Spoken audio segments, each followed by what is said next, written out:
Hello बच्चों, let's see the question and the question says for the reaction N2O5 gaseous gives 2NO2 plus half moles of oxygen gas।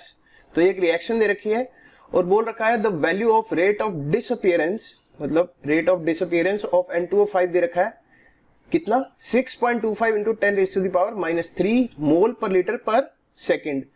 पूछता क्या है the rate of formation of NO2 and O2। हमें बताना है rate of formation किस किस का, NO2 का एंड O2 का, और हमें चार ऑप्शंस जो है वो दे रखे हैं। तो की कंसेप्ट क्या लग रहा है हमारा इस क्वेश्चन में, तो की कंसेप्ट लिख लेते हैं हम। हमें यहां पर लिखना आना चाहिए differential form of rate law. तो हम यहां लिख लेते हैं की कंसेप्ट जो लग रहा है वो है differential rate law equation, rate law equation. तो अगर हमने ये लिख ली तो इजीली हम इस क्वेश्चन का जवाब दे सकते हैं। तो हमें फर्स्टली गिवन क्या क्या है, तो गिवन है यहां पर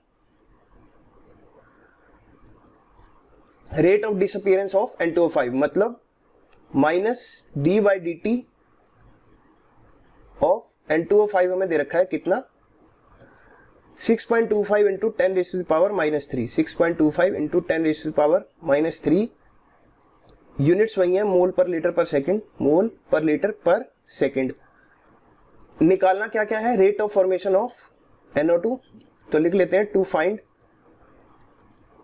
d/dt ऑफ NO2। देखो rate of formation of NO2 को ऐसे ही लिखा जाता है d/dt of concentration of NO2। And यहां पर नेगेटिव साइन क्यों नहीं आया, क्योंकि NO2 रिएक्शन में फॉर्म हो रहा है और ऑक्सीजन भी फॉर्म हो रही है। एक तो ये निकालना है हमें और साथ में निकालना है d/dt ऑफ O2। तो पहले इस रिएक्शन के लिए रेट लॉ लिखते हैं। रेट कैसे लिखेंगे for this reaction, rate is equal to -d/dt of N2O5। अब क्योंकि N2O5 का स्टोइकियोमेट्रिक कोफिशिएंट 1 है तो 1 से डिवाइड करेंगे तो कोई फर्क नहीं पड़ेगा, is equal to 1/2 into d/dt of NO2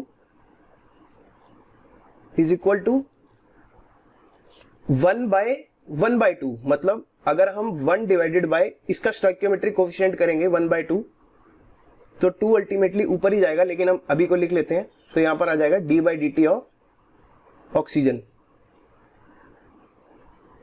तो अब इसकी वैल्यू हमें दे रखी है, इसकी वैल्यू क्या है 6.25 इंटू 10⁻³ तो अगर हम 2 को ऊपर लेके जाएंगे तो मल्टीप्लाइड बाय 2, तो हमारे पास क्या आ जाएगा d/dt ऑफ NO2, और यही हमें निकालना भी था।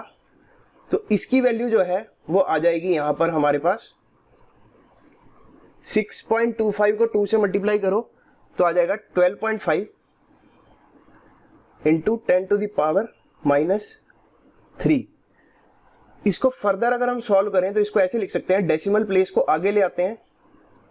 तो 12.5 से अगर 1.25 करेंगे तो बड़ी डिजिट से छोटी डिजिट बनाई तो एक वैल्यू जो है पावर की 10 की पावर ऐड हो जाएगी, तो ऐसे लिख सकते हैं। तो यहां पर आ जाएगा 1.25 इंटू 10⁻²। और अब अगर यहां से देखें हम ऑक्सीजन से और 6.25 जो हमें वैल्यू गिवन है, तो d/dt O2 कैसे आ जाएगा, तो ये आएगा 6.25 इंटू 10⁻³ डिवाइडेड बाय, क्योंकि यहां न्यूमरेटर में 2 था तो यहां पर डिनोमिनेटर में आ जाएगा। तो इसकी जो वैल्यू हमारे पास आएगी वो आएगी 3.125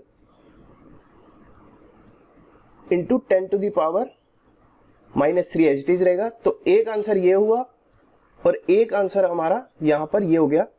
तो चेक करते हैं किस ऑप्शन में ये दे रखा है। तो थर्ड ऑप्शन में तुम देखो यहां पर जो है rate of formation of NO2 आया 1.25 इंटू 10⁻²। तो एग्जैक्टली हमारा भी यही आया। और rate of formation of O2 क्या आया 3.125 इंटू 10⁻³ तो एग्जैक्टली हमारा भी ये आया। तो the correct answer to this question is option number 3। I hope you understood it. Best of luck.